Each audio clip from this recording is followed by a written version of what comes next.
Okay, I want to talk about this is a prototype of a speaker enclosure that the company I used to work for built, and a guy by the name of Dave built this, engineered this, and I think it was the collaboration with, well, I did some, and then Kevin also did a bunch, and the idea was that speakers sound awful when they're open air. So in the previous boxes that they had, this was all open air back here, and the speakers were just like plopped in open air.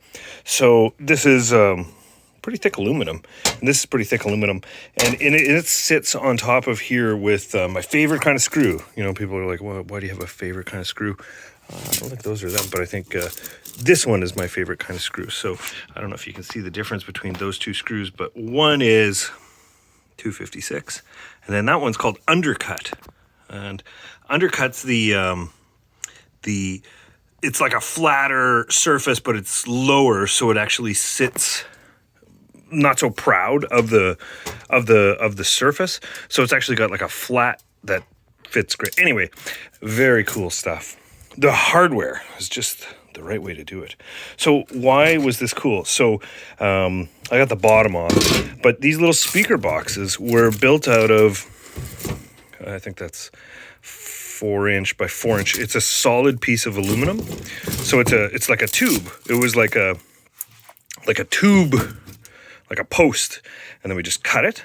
And then Dave built these little brackets that go on the inside. And then there's this little, this is galvanized steel, and then it's got those 256 holes in it. And then it would sandwich between two pieces of metal, and then there would be the speaker. So we actually had to modify the speaker as well to fit in there. But that's how we were able to get this sealed, closed enclosure inside this 2RU box. And I have heard a lot of 2RU boxes in the past, but this one, and this kind of concept of closed boxes really was a huge winner.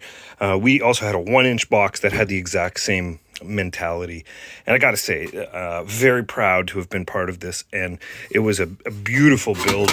And here Dave also did, so those are screws, but they don't go all the way, so they're like, I don't know if it was well, they're blind holes, right? So and you can't even see them on the front.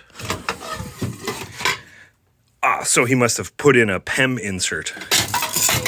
So knowing Dave, he would have probably drilled in a PEM insert and done that. Just fantastic engineering.